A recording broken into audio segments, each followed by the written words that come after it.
Alors, on va continuer la partie 2 avant de reprendre la musique de tout à l'heure. Je voudrais vous souhaiter bonne fête de l'Épiphanie. C'est la fête de la famille. Et remercier tous ceux qui m'ont envoyé beaucoup de messages hier après mes 2 vidéos que j'ai postées le 4. J'avais enregistré le 3. Où je fais un témoignage de la situation que nous vivons. Et puis, vraiment, j'étais très émerveillée. Merci beaucoup. Et j'ai fait un post sur ma plateforme SOS pour la femme camerounaise. Et ça, c'est la 5e fois que je lance. Je demande qu'on puisse s'organiser pour venir en aide. Aller chercher nos enfants et nos sœurs qui sont dans les prisons, dans les pays arabes. Il est temps que les présidents africains lèvent le ton, qu'ils négocient avec les présidents des pays arabes, que la Libye soit visitée, que les églises catholiques, protestantes et tout ce qu'il y a comme foi, l'islam, lancez un appel, s'il vous plaît. C'est très grave. Je vais lancer la vidéo après celle-ci que j'ai reçue. C'est impossible, c'est incroyable qu'aujourd'hui encore, nos femmes soient violentées comme j'ai entendu. Je remercie aussi Tibi Joshua du Nigeria qui m'a envoyé une vidéo, mais elle est en double, vraiment, qui a fait une vidéo qui vient témoigner ce dont je parlais. Ces parents irresponsables ou alors qui ont été malheureusement utilisés, achetés, vendus et qui n'ont pas pu élever leurs enfants normalement ou qui se sont retrouvés dans une situation inconfortable, non voulue et qui n'ont pas pu élever leurs enfants, qui l'ont jeté, qui les ont jetés ou qui, je ne sais quoi dire, comment expliquer, il y a plein de cas. Une maman qui a fait un témoignage très impressionnant et qui a vécu toutes les misères du monde, vendue, violée, et tout ce qu'on pouvait encore, et qui n'a pas vu son premier enfant depuis plus de 17 ans. Disons, la fille a 18 ans. Mais heureusement, elle ne l'a pas jeté. Elle l'a laissé chez sa grand-mère paternelle, qui malheureusement est décédée aujourd'hui. Je vous ferai vivre cette vidéo-là, je vais la poster. Et puis celle aussi que notre sœur nous a envoyée de la Libye. Je sais qu'il y a des activistes qui depuis ne font que signaler, ne font que faire des vidéos pour interpeller les Africains, le peuple africain, les autorités pour ce drame-là. Non, 2020, chers messieurs, les présidents de l'Afrique, l'heure est grave. Très, très grave. Si nous voulons aller émerger, il faut que nos gens soient libérés de là où ils sont. Vous avez des ambassades libyennes, vous avez des ambassades de tous les pays là, ils sont partout. Ce n'est pas seulement en Libye. Tout là où sont nos gens, dans les chaînes d'esclavage, que ce soit ici en France, que ce soit partout, il est temps. Il est temps de libérer nos gens. C'est-à-dire que l'esclavage avait été aboli et ça continue encore aujourd'hui et nous souffrons. Je lance donc un appel strident à toutes les épouses de tous les présidents africains. Retrouvez-vous. retrouvez-vous et donnez-nous le coup de signal. Nous allons même faire, si vous voulez, la grève. Si les maris ne vous écoutent pas, faites la grève au lit. Il faut qu'ils vous écoutent. Oui, oui. Dites-leur que vos sœurs sont dans la souffrance. Je dis bien SOS, solidarité de la femme africaine. Parce que je ne veux pas limiter seulement sur la Camerounaise. Elles sont là-bas, il y a des Ivoiriennes, il y a des Nigérianes, il y a des Sénégalaises, il y a tout. Tout là-bas. Ce n'est pas parce qu'ils fuient seulement les horreurs. Non, il y a aussi les vendeurs ici, à l'extérieur. Il faut que la chaîne soit découpée, qu'on vérifie. Qui sont ces vendeurs de nos sœurs, de nos enfants? Qui sont ces vendeurs d'illusions? Il faut aussi que la chaîne là soit brisée. Mes frères et sœurs, la famille a été touchée. Alors ça confirme ma vision du 10 août 1985 à la Cité des Palmiers, lorsque le ciel s'est ouvert et que la voix du Seigneur invisible, ce Dieu que je ne vois jamais, je dis bien, ce n'est que la voix que j'entends, et qui m'a dit, femme, lève-toi, un devoir t'attend. Va et dis aux femmes de ton peuple que le redressement de la cellule familiale incombe à la femme. Une cellule familiale en crise, a-t-il souligné. En 1985, vous pouvez être d'accord avec moi, on n'avait pas tous les mots qu'il y a aujourd'hui. On avait les mots normaux des familles, les disputes, on n'avait pas cette vente humaine, cette vente des enfants, hein, cette tuerie, parce qu'on veut aller vendre les organes. On n'avait pas tout ça. Père des nations africaines, l'heure est grave. Nous ne pouvons pas nous développer, nous ne pouvons pas décoller avec nos enfants et nos femmes dans les chaînes d'esclavage où ils se trouvent. Vous avez une coopération internationale. Alors on va appliquer le win-win game, le gagnant-gagnant. C'est-à-dire, ces gens, quand ils sont chez vous, vous faites tout pour leur sécurité. Ils sont en sécurité chez vous. Pourquoi nos gens ne sont pas en sécurité à l'extérieur? Alors, là où il y a le cri qui annonce comme ça, là, fort, fort, fort, je vous en prie, vous avez des avions, vous avez Interpol, vous avez la sécurité. Ébranlez le monde, Afrique, parce que aujourd'hui, tout le monde a convenu avec ma thèse que l'Afrique, c'est l'Eldorado de demain. Ça, ce n'est plus à valider. Vous-même, vous l'avez déjà validé. Moi, j'ai une thèse qui se fait valider par le monde parce que c'est une thèse en économie, anthropologie mondiale. Parce que en économie mondiale, ce que nous vivons aujourd'hui, la vente des gens, c'est ça que j'appelle économie anthropologique. Oui, c'est le commerce des humains qui enrichit l'économie de certains pays. Non, ça ne peut pas continuer, mes frères et sœurs. Oui, j'interpelle aussi toute la communauté internationale. Les pays développés, aidez-nous. Oui, vous avez validé notre association des larmes du tsunami. La France a validé. Les États-Unis ont validé. En Chine, ça c'est automatique.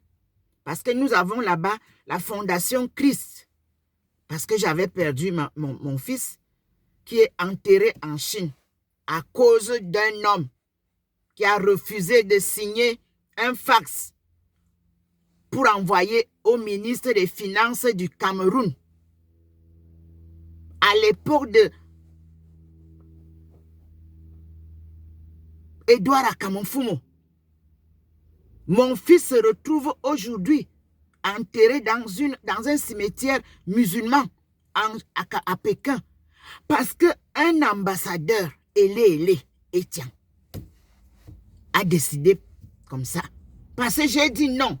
Moi, on m'appelait, là, tu es une poupée qui dit non, non, non, non, non. Toute la journée, elle dit non, non, non, non, non.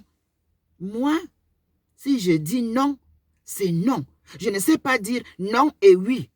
Et je ne sais pas dire oui et non. Que l'âme de mon fils repose en paix. Et comme on n'a pas fermé les portes de la mort, nous allons tous les retrouver. Ceux qui sont morts comme mon fils. Ce sont les martyrs de notre situation. Par nous-mêmes, là, on ne peut pas dire que c'est un Français ou bien c'est un Chinois qui a refusé qu'on amène mon fils au Cameroun. Père de nation, je vous supplie, aujourd'hui c'est l'épiphanie et nous sommes à l'an 2020 et l'Afrique est l'Eldorado que nous-mêmes Africains, allons construire et nous allons jouir d'abord, nous d'abord, des fruits avant de partager avec l'extérieur. Vous ne pouvez pas donner à l'extérieur tout ce que vous avez quand vous-même vous avez faim. Quand tu prépares à la maison, ça tu prépares d'abord pour ta famille. Quand tu as fini de préparer, vous mangez, non? Et si les invités arrivent, vous ajoutez un plat, non? Et vous invitez l'étranger à table, il mange avec vous. C'est la même chose en économie. C'est la même chose en commerce international. Vous ne pouvez pas commencer à vendre à l'extérieur alors que vos gens meurent de faim. Ça ne se fait pas. Localement d'abord, stabiliser l'économie localement avant de parler de l'extérieur. D'où l'autochtonie est très important. Très, très important dans les maillons de développement. Vous qui ne comprenez pas la valeur de l'autochtonie, vous allez le comprendre plus tard. Je n'ai pas le temps de vous donner un cours d'anthropologie maintenant, mais je crois que j'ai entendu un professeur de l'université de Yaoundé, j'étais sidéré, qui dit qu'il a donné une explication bancale de l'autochtonie. Que là où tu es né, tu es autochtone de là. Non, monsieur, l'autochtonie est une histoire biologique. Tu nais d'un père et d'une mère. Donc tu es l'autochtone de là où ton père et ta mère viennent. Quels sont ces cours tordus que vous venez donner aux enfants et les enfants se perdent? Ça veut dire que comme je suis ici en France, je ne fais plus partie de Ndinding. Là où moi je suis autochtone, Minalmi. Ça veut dire que quand je suis partie épouser le Yambassa, on a barré que je suis né à Ndinding. Mais de quoi vous parlez? Pardon, reprenez les cours, relisez bien l'anthropologie, vous qui enseignez l'anthropologie. Relisez bien l'économie, vous qui enseignez l'économie. Relisez bien les cours de géographie. Parce qu'on doit faire l'économie géographique. On doit faire l'anthropologie géographique de notre pays, de l'Afrique. Et puis, l'histoire vous a raconté n'importe quoi. Moi, sur mon chemin, mes professeurs me disaient, ne t'attarde pas sur l'histoire. Chacun raconte comme il veut son histoire. Focus. Anthropologie, économie. Parce que les deux mots vous donnent ce que vous voulez là. Émergence. Si vous ne cernez pas les deux mots là,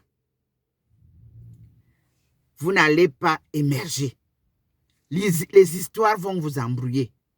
Vous-même regardez votre vie. N'est-ce pas, les histoires de votre vie changent? Vous étiez au Cameroun, vous étiez ministre. Arrivé ici maintenant, vous êtes plancton. Vous n'avez pas vu que ça a changé? Moi qui vous parle, j'ai été formée en Chine pour être une femme digne de ce nom au Cameroun. Vous m'avez bloqué. Déjà même au moment où je faisais mes cours, pour que j'aie ma bourse, l'ambassadeur a refusé de signer le papier qu'on envoyait qui me donnait l'identité que je n'achetais pas, c'est-à-dire camerounaise. Il a refusé de signer. C'est pour ça que vous voyez, je ne suis pas dans le jeu complètement. C'est Elé Etienne, commerçant de l'ambassade du Cameroun avec sa chinoise qu'il vous a amené là-bas au Cameroun.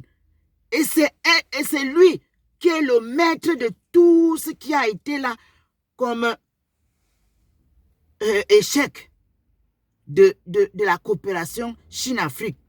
Comment vous pouvez me dire, mes frères et sœurs, que nous avons un même sang avec les Chinois qui nous ont invités, monsieur le ministre du Commerce, il est sur la photo que je vous montre souvent avec moi, l'ex-ministre Ekindi. Il est avec moi sur la photo, premier voyage d'exploration économique et commerciale en Chine. La Chine nous a invités dès qu'elle est sortie. Première invitation, c'était l'Afrique. Je faisais partie de cette délégation nationale.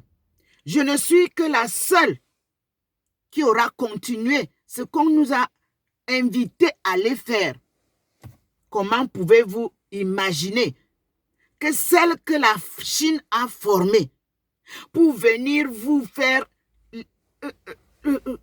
vous aider, ou alors vous dire, comme je le faisais en Chine, à chaque fois que vous veniez, comment vous devez faire les échanges avec la Chine? Comment vous pouvez imaginer, Monsieur le Président de la République du Cameroun, que Ndomo Melingi Thérèse, que vous avez rencontré en Chine en 2003, que vous avez salué, les gardes avec les ont failli m'arracher la main parce qu'on ne voulait pas que vous me saluiez.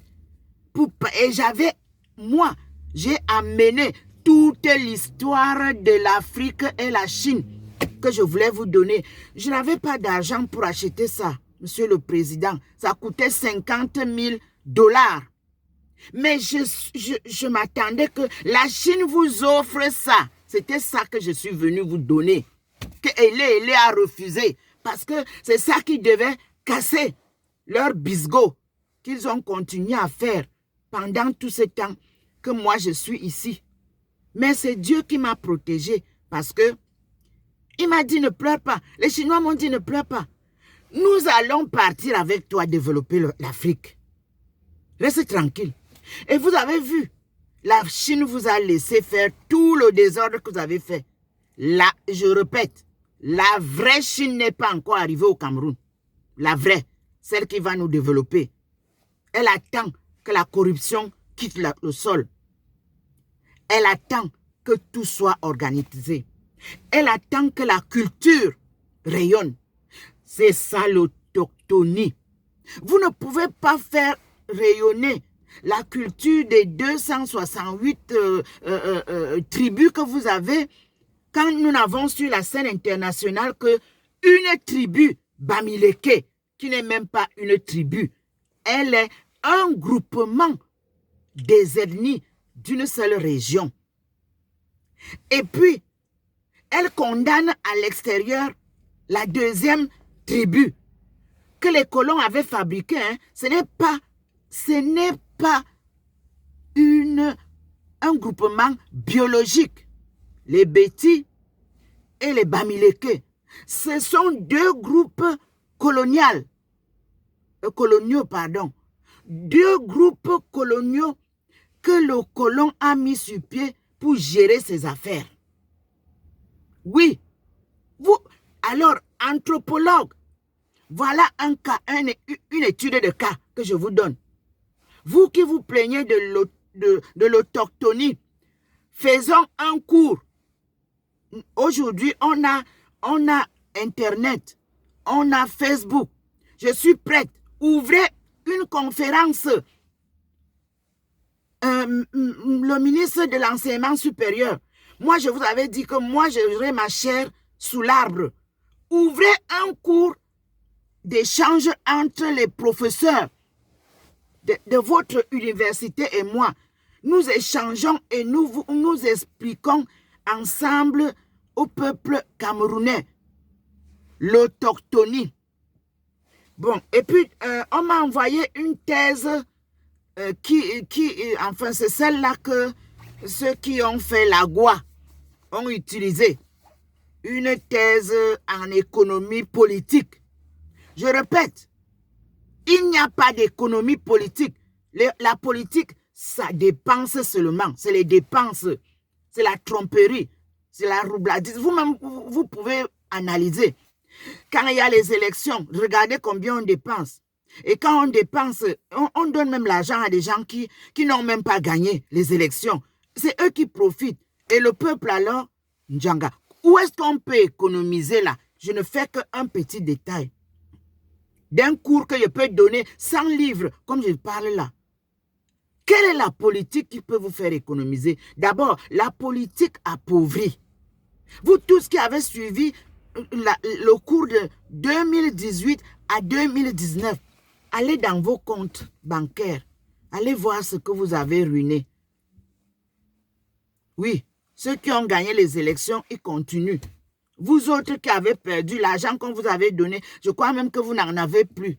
La preuve, comment se fait-il que quelqu'un qui veut être président au Cameroun se retrouve maintenant en Côte d'Ivoire? Et vous savez le poste qu'il est allé prendre? C'est toujours parce qu'on vient lire sur ma page, on regarde. Moi, j'ai les messages du poste qu'il a là. J'ai refusé ça. Parce que je veux que ça se passe au Cameroun. On a voulu que j'aille, moi, en Asie. Là où on a pris nos gerbes, notre éton, nos noix de palme. On est allé cultiver maintenant là-bas. Et moi, il faut que j'aille faire la promotion de ça là-bas. Niet. C'est la bêtise que fait votre ancien candidat à la présidence. Comment pouvez-vous être candidat à la présidence du Cameroun et vous partez travailler en Côte d'Ivoire? Mon œil. Aucun d'entre vous ne peut gérer le Cameroun. Vous là, vous qui parlez de Biya partir. Aucun d'entre vous. Vous voulez gérer le Cameroun, rentrez au Cameroun. Allez vous asseoir au Cameroun là-bas. C'est là-bas qu'on doit gérer. Moi, je suis ici parce que c'est Dieu qui a fait. Moi, je n'ai pas demandé à être française. Je vous répète, mon enfant est mort. Moi, j'étais en Chine en dernière année. Je devais soutenir ma thèse en 2004. On dit que à Noël, en 2005, pardon, à Noël, ma fille se retrouve le 26 décembre sur le site de Kaolack. Elle était partie en vacances de Noël comme ils font ici. Ici, on travaille, vous gardez l'argent et en fin d'année, vous partez en groupe. 95 Français, dont ma fille. Boyomo Bidombo Berthe. On l'appelait couramment Betty. C'était ma troisième fille. Moi, je suis en Chine. Elle est venue me rendre visite 3 semaines avant pour me montrer qu'elle est enceinte. Elle veut que je vienne rester en France pour pouponner son enfant. Elle ne veut pas qu'une bonne s'occupe de son enfant. Bon, je lui ai dit, je finis l'école, j'ai compris. On avait ce programme-là. Il dit, maman, tu ne travailles plus, tu as trop souffert pour nous. Tu nous as élevés. Moi, je veux que tu viennes garder l'enfant. C'est tout. Avec tes livres, tu vas lire, tu écris, tu fais tes machins, tranquille. Puisque tu vas avoir ton doctorat. Cette fille a été avec moi en Chine avant de se marier à un Alsacien.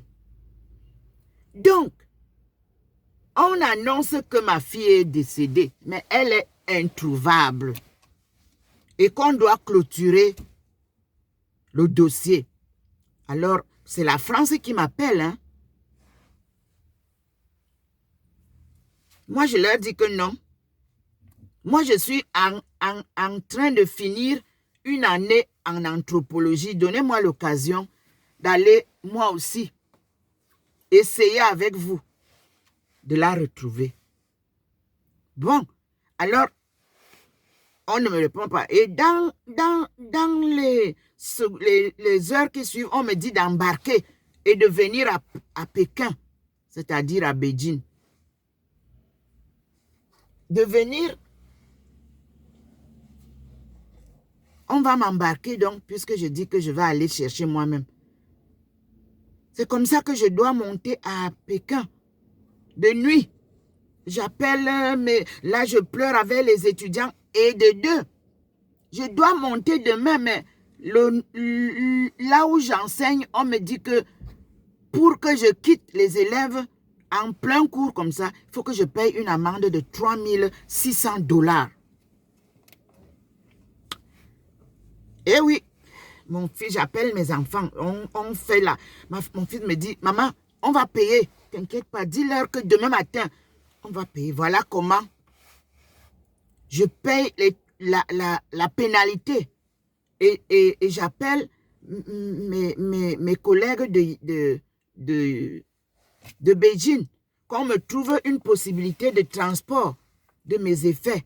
Puisque quand je paye là, je ne sais pas quand est-ce que je reviens. Il faut que je monte avec tous mes effets. De nuit, on fait venir les déménageurs le matin, très tôt. Entre-temps, comme j'ai déjà eu l'assurance qu'on va me déménager, je dis au directeur, au proviseur, il amène les élèves. Les élèves m'aident donc à emballer tous mes effets. On emballe. Le déménageur est parti de Shanghai, je crois, parce qu'ils ont des relais. À 5h30, il était là. Les élèves ont commencé à charger le camion, le grand remorque, avant d'aller à l'école à 8h30. Le camion était chargé. On m'a envoyé un camion avec un lit. Le genre derrière le chauffeur, on a fait une banquette pour que je dorme. Parce qu'on avait, eh Seigneur, un jour, une nuit de route. Et me voilà à Beijing. Je m'en vais voir l'ambassadeur du Cameroun. Il n'est pas encore mort. Allez lui demander si ce que je dis est faux. Je dis, voilà, mon enfant est mort, mon excellence. Il me dit, Madame Demo, tu viens nous voir ici. Nous, on a quoi? Va voir tes beaux-fils. Nous, on n'a rien à vous donner ici. Et puis, vous voulez aller en Thaïlande. Les militaires, les gens, tout le monde a cherché l'enfant. Vous avez entendu un jour que les pipis d'une femme ont traversé le tronc d'arbre. Eh, Seigneur, moi, je ne réponds pas à ce genre d'arnaque. Parce qu'il a l'argent dans les caisses pour les indigents. Donc, il ne veut pas sortir ça pour me donner. Donc, il me tacle comme ça. Ok. Je suis resté tranquille. Et je suis sorti quand il m'a dit comme ça. À peine je pose les pieds au portail de l'ambassade du Cameroun. Téléphone. C'est l'ambassade de France qui m'appelle. Vous êtes déjà arrivé? Oui, madame. Oui, monsieur. Bon, il dit, rejoignez le colonel à la Guéride, si vous êtes à l'ambassade. Moi, je ne savais pas qu'ils sont là. Eh oui. Le jour là que je suis monté et que je suis parti à l'ambassade de France, voilà ça que je suis jusqu'aujourd'hui. Parce que je suis allé faire mes preuves et j'ai validé ma thèse du côté anthropologique. Moi, mes validations se font à l'international. Ce n'est pas à l'université. Je suis allée sur le terrain. Alors, on m'a préparé, j'ai demandé qu'on me donne d'abord 9 jours parce que je vais prier Dieu qu'il m'aide à aller retrouver ma fille vivante ou morte. C'est ce que j'avais demandé au Seigneur. Donc, on m'a donné les 9 jours. Le 9e jour, pam, à 15 h, je crois, téléphone. On voudrait me parler. Paix à son âme, l'ambassadeur de Centrafrique. C'est eux qui m'ont accueilli. Parce que tout le monde savait à Beijing que moi, je n'avais pas de place à l'ambassade du Cameroun. Mon nom avait été barré là-bas. C'est eux, ce couple-là, qui m'ont accueilli dans leur ambassade. Le téléphone a sonné, l'ambassadeur de Centrafrique a pris le téléphone, il est venu me donner. J'ai répondu, on m'a demandé, vous êtes où? J'ai dit que je suis à l'ambassade de Centrafrique. On m'a dit, préparez-vous. Le vol, le soir, on vient vous chercher. 17 h, il faut que vous soyez prête. Vous allez voyager de nuit et vous arriverez le matin. Et oui, et je suis arrivée à l'ambassade à l'aéroport de Thaïlande. Écoutez bien à Bangkok, vous qui êtes diplomate du Cameroun, écoutez bien ce que je vais témoigner. Au pied de l'avion m'attendait l'ambassadeur de France. Il est 1 h du matin. Avec sa femme. Oui. Il m'attendait. Je ne suis pas partie faire les formalités. On a pris mon passeport, on a fait les formalités. Je ne sais pas comment ça s'est passé là-bas. J'étais seulement là, on m'a récupéré, on a pris le passeport et le billet d'avion. Et quelques temps après, j'étais dans la voiture de l'ambassadeur de France. Direction chez lui. Dans un petit appartement, un studio. On m'a installé. Ils m'ont calmé, ils m'ont conseillé, ils m'ont raconté un peu pour essayer de me mettre à l'aise. J'ai dormi. 7 h du matin, on a sonné. Au petit soin. Déjeuner complet. On m'a dit, vous déjeunez et à 9 h, on doit partir pour aller. Vous allez partir là où est le centre de recherche. Vous aurez les militaires et gendarmes qui vont vous accueillir. Ne vous craignez pas. Ils ont pris une petite enveloppe de la monnaie thaïlandaise. Ils m'ont donné que quand vous allez arriver, au moins si vous avez besoin d'acheter quelque chose et tout ça. C'est ça que j'avais. Arrivé à l'aéroport de Phuket, c'est la fanfare qui a manqué. L'armée, la gendarmerie, les croix rouges, croix noires, tout était là. Et moi, j'ai dit, oh Seigneur, qu'est-ce que je suis contente. Qu'est-ce que je suis contente. Je me suis ressentie comme d'antan, quand j'étais femme d'affaires au Cameroun. Et oui, c'est un bus qui était venu. On m'a porté, on m'a amené à l'hôtel qui avait été réservé. Et tant que je n'avais pas encore trouvé l'enfant, je payais moi-même mes frais d'hôtel. Donc, on m'a fait l'enquête de police en attendant pour me laisser entrer ou pas. Et quelques jours après, on est venu me dire que j'étais blanche comme neige et que j'avais l'autorisation d'entrer sur le site des sinistrés, c'est-à-dire le site où on a regroupé les milliers de morts que vous entendez est très bien classé dans les conteneurs. Moi, je dis que comme il y a trop de morts au Cameroun là, c'est ça là qu'il faut bien mettre en place, monsieur le ministre de l'enseignement supérieur.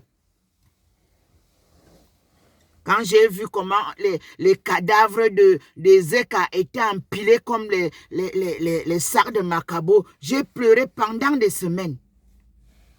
Moi, je suis prête à participer avec ceux qui sont de la sécurité pour qu'on prépare ça en cas d'accident, que ce ne soit plus comme ça se passe là. Le corps doit avoir un respect, une dignité, parce que son âme n'est pas encore partie. Donc, ça m'a pris 2 mois.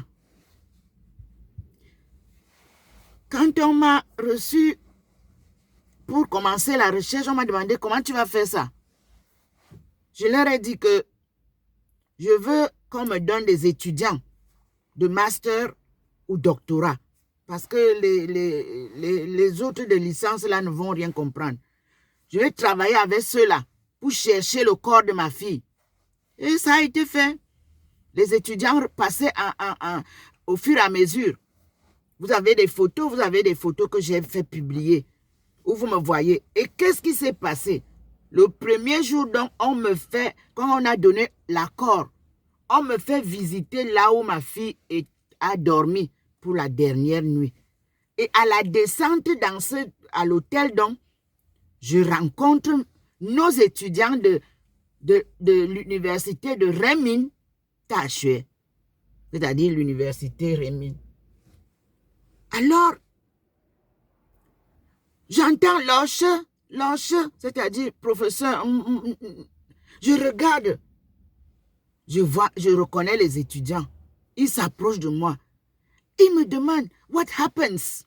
Je n'ai pas eu le temps de répondre. Ce sont les gendarmes qui leur ont dit qu'elle a perdu sa fille et sa fille, on ne la retrouve pas encore. Ce sont les enfants là qui ont fait les premières photos qu'ils ont lancées sur le net. Et comme ils avaient leur directeur, parce que moi, je donnais des cours à plusieurs disciplines confondues pour la rédaction des mémoires et des thèses. Ce sont eux qui ont fait les premières photos. Et ils ont appelé le directeur qui les supervisait sur le site. Et le directeur leur a donné l'ordre de me suivre, de m'encadrer, de m'aider. C'est comme ça que pendant tous les jours que je cherchais ma fille, j'étais accompagnée par les 2 étudiants de notre université, Rémine Tachue.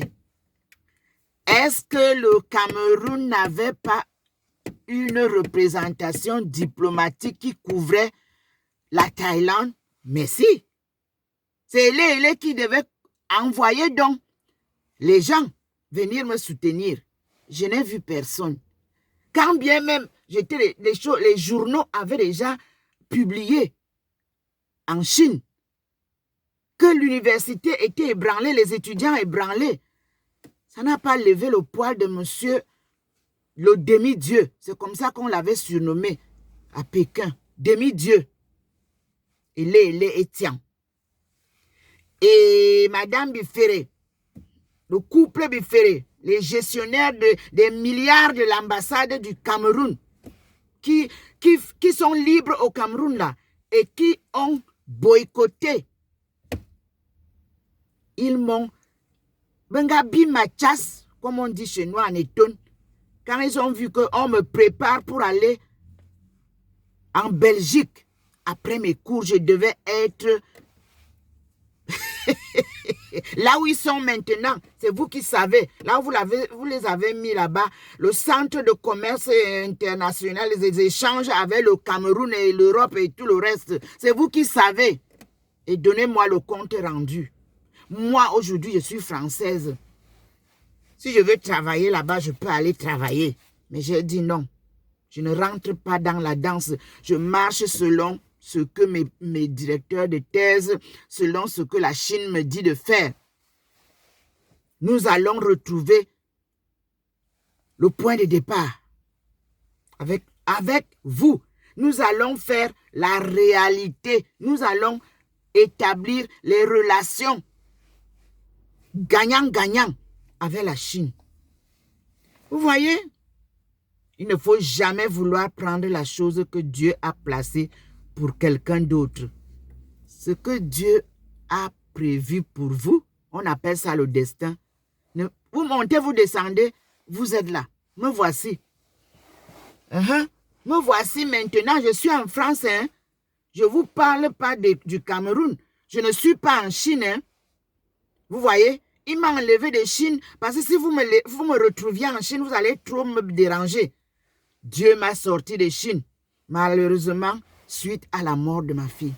Donc, pendant 2 mois, j'ai cherché ma fille avec les étudiants. Moi, je ne fais pas en l'air. Et je n'avais aucun livre avec moi. Je donnais des instructions aux étudiants comment éliminer les corps, comment trouver le corps de ma fille. Et je me suis retrouvée nette avec le corps de ma fille, que personne ne pouvait retrouver parce que elle avait les rastas et ça a donc arraché ses cheveux et le sang avait coulé sur sa face. Et donc, on ne pouvait même pas reconnaître sa face. Mes frères et sœurs, la Chine a formé votre maman. La Chine a formé votre sœur. La Chine a formé votre Sita.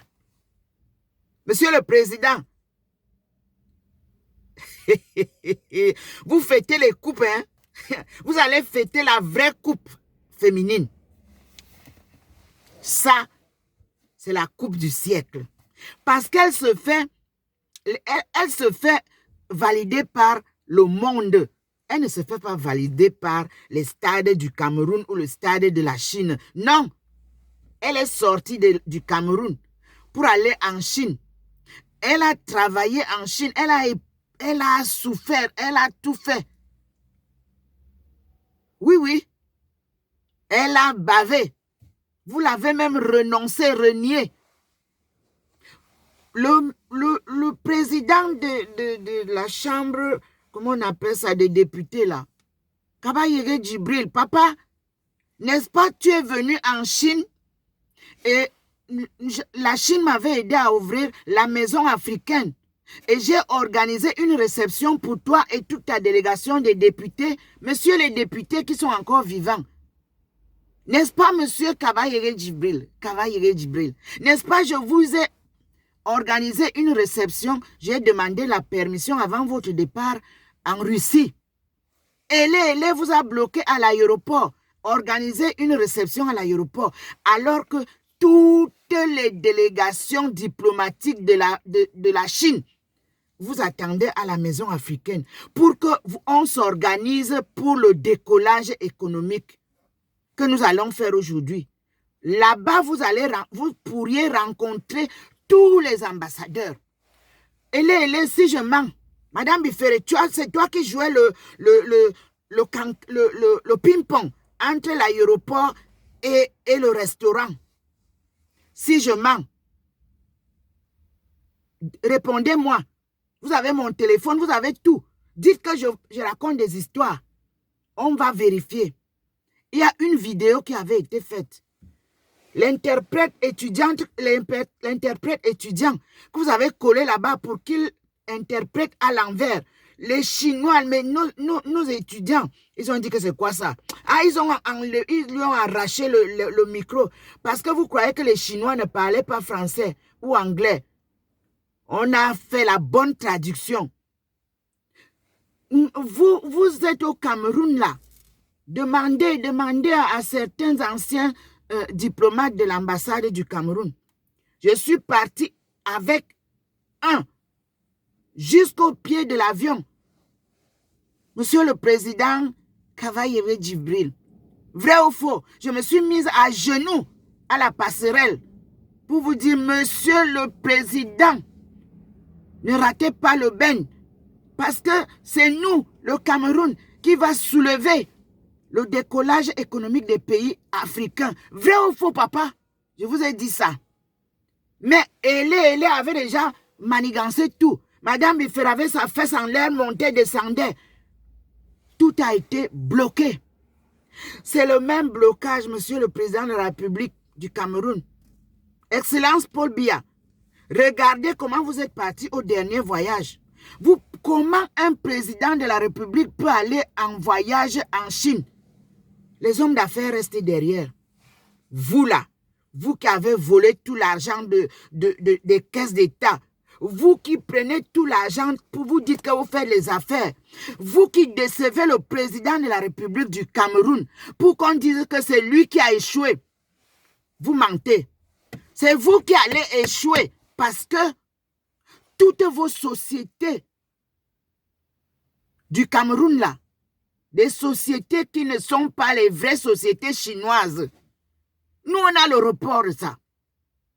Toutes les sociétés que écran là, vous êtes des ministres, vous êtes des directeurs généraux, vous êtes ceci, et vous faites des sociétés écran avec tous les pays du monde pour faire échouer le président de la République. Vous ne voyez pas que c'est Dieu qui a mis cet homme-là à cet endroit-là? Je vous dis que 2020, vous savez comment, quand les mangues qui ne sont pas encore mûres tombent, c'est comme ça que vous allez tomber du manguier. Préparez-vous. Vous allez tomber vous-même. Nous allons construire notre Eldorado au nom de Dieu Tout-Puissant. Si moi, je ne suis pas morte en Chine, si moi, je ne suis pas morte ici en France, et que je suis debout, et que le président de la République du Cameroun est debout, toute la gesticulation que vous faites là, vous voyez, parmi les activistes, vous faites la guerre à ceux qui vous dénoncent les choses que vous devriez bien, vous là au Cameroun, là-bas, combattre vous-même. Que mais comment? On meurt de faim, on est pauvre.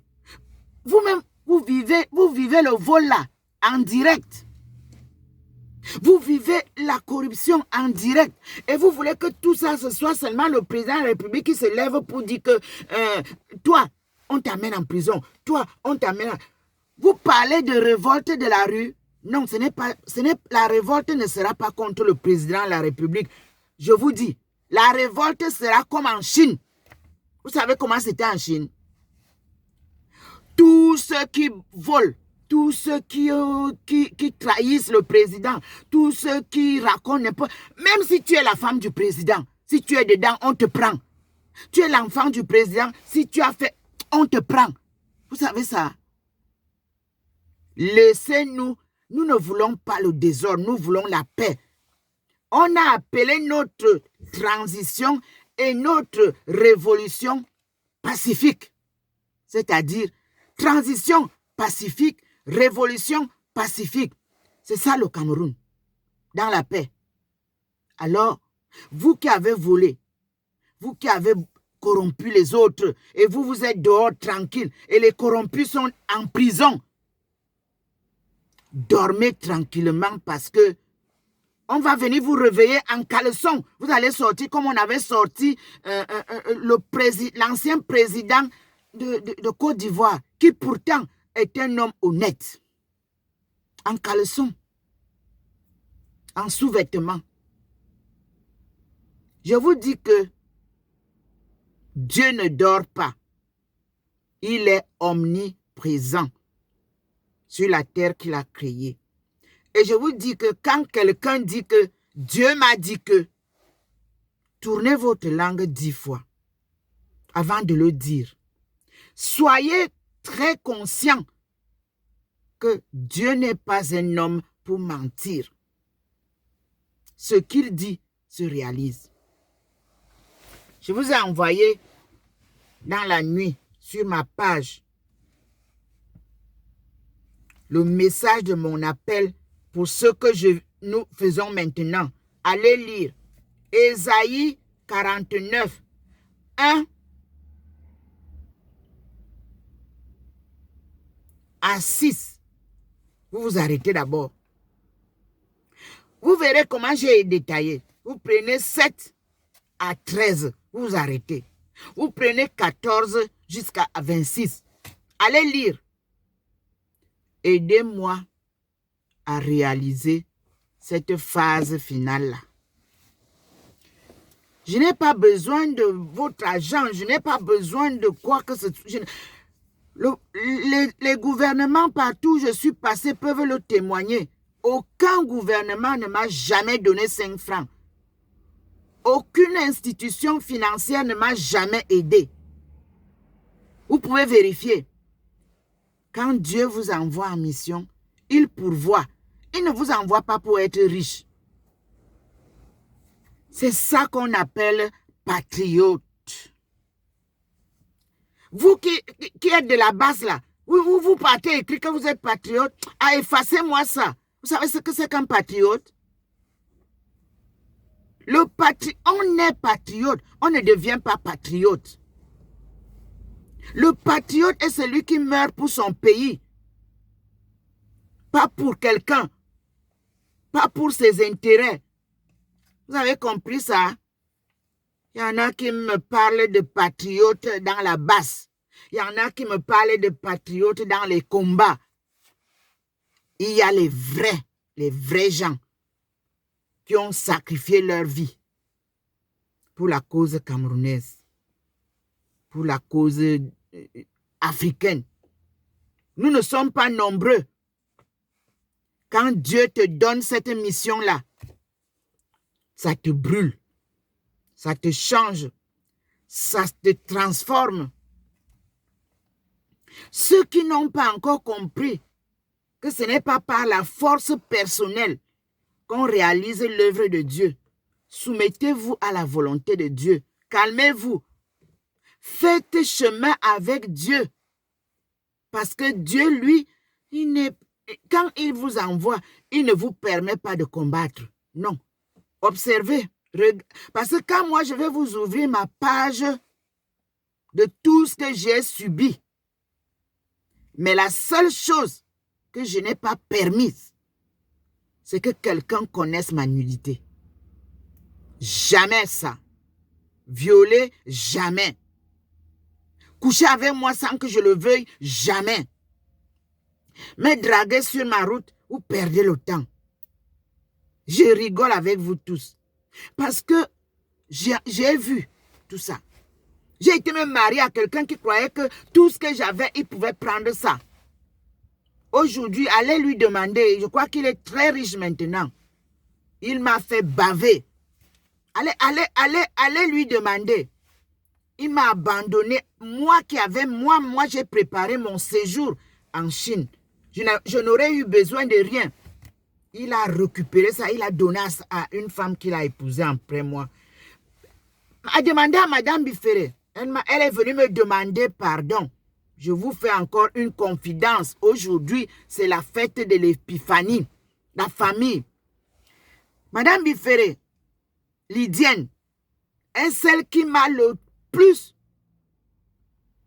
combattu, trahi, diffamé, raconté tout ce que vous pouvez imaginer sur moi sans aucune véracité. Mais, oui, elle est venue du Cameroun. Monsieur le ministre des Finances ancien, elle est venue se mettre à genoux, me demander pardon. Elle m'a noirci chez vous parce que je reste toujours l'ami de votre première femme, Jeanne. Je ne mets pas votre nom sur le plateau, monsieur le ministre. Vous allez vous-même vous connaître. Vous savez de qui je parle. Nous avons été des élèves ensemble avec votre épouse et madame Feu Ngwat. Nous avons vécu ensemble. On a cheminé ensemble. Vous et monsieur Ngwat, vous travaillez ensemble au premier ministère. Je m'arrête là. Je n'ai pas envie de mettre votre nom sur la SAED parce que ce sont vos femmes qui vous mettent dans des situations compliquées. Vous êtes un homme à respecter. Je m'arrête là. Elle est venue me demander pardon et me dire qu'elle m'a sacrifié chez vous parce que votre deuxième épouse est sa copine. Il fallait me noircir pour qu'elle ait la place ici. Et elle l'a eu. Elle se trouve aujourd'hui à l'ambassade de Belgique, au poste que moi, la Chine avait préparé, pour que nous puissions donc, que je me retrouve dans le triangle là, le commerce triangulaire là. C'est là. Ok, je crois qu'il y a de très bons résultats là-bas. Madame Bifferet, je fais le témoignage, aujourd'hui c'est dimanche, au nom de Dieu Tout-Puissant. Je fais un témoignage que toi, en tant que pasteur dans les églises, tu devrais faire. Madame Bifferet est rentrée du Cameroun après m'avoir sacrifié sur l'autel du ministre et de mon époux, que j'étais mariée, que j'avais tout ce que vous pouvez imaginer. Il fallait qu'on divorce. Le divorce a été prononcé. C'est mon deuxième mari. Madame Bifere, ton enfant a giflé un professeur à l'université française, au lycée français de Pékin. On l'a radié. Je ne dis pas renvoyé, je dis radié du lycée. Tu ne savais plus quoi faire. Moi que tu disais que je raconte des histoires, que je ne prie pas, que je ne vois rien, que je raconte n'importe quoi. Tu es venu avec ton enfant. Dès qu'on l'a radié vers 9